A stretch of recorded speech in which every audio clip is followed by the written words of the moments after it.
আমি কিছু জানি না। আমি এলাম, বসলাম, না আমাকে দিয়ে চলে গেল। যদি এই জাল টিকিট বিক্রি করে যদি আপনার জেল হাজত হয়, তখন আপনি কি করবেন? আপনার পরিবারটা কিভাবে বাঁচবে? সেটা কি একবারও ভেবে দেখেছেন? দেখুন, এটা নিয়ে তো আপনাদের সংসার চলছে। হ্যাঁ, অবশ্যই। তো সেক্ষেত্রে যদি আপনি এইসব জাল নিয়ে টিকিট নিয়ে আবার পুলিশের হাতে, সেই তো আলাদা। হ্যাঁ, বাবা বারণ করে দেবো যদি বলে তো। মানে আমি খুব কম থাকি তো, আমার বাবাই থাকে বেশি।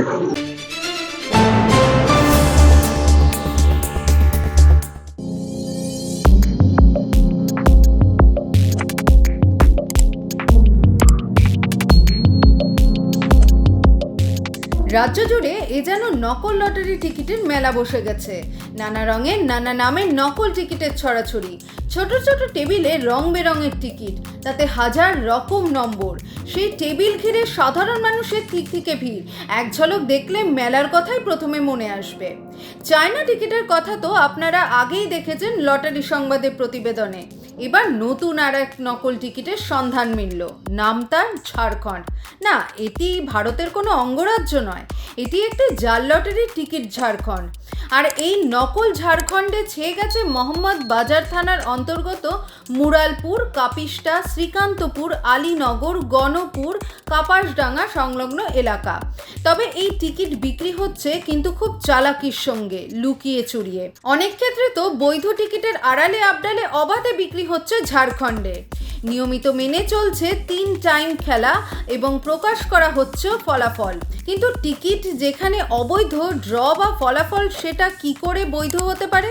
অতএব এত কাণ্ড করে যেখানে গ্রাহকদের দেখানো হচ্ছে সেটাও অবৈধ হতে বাধ্য। ফলস্বরূপ দিনের পর দিন টিকিট কেটে নিঃস্ব হচ্ছে সাধারণ মানুষ। আর সরকারের কোষাগার তো কবে থেকেই শূন্যে রান করছে।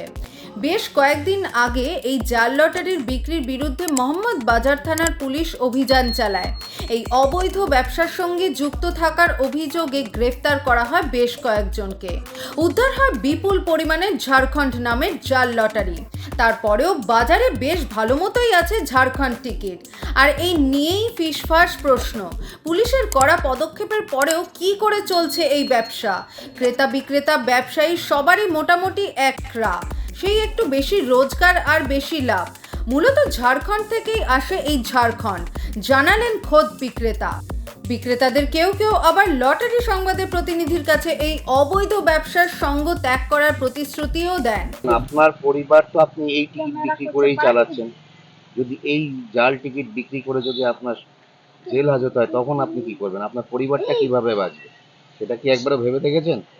একটা গরিব বলেই ব্যবসাটা করছে না, বুঝলেন? দুটো পয়সার জন্য আপনি করেন।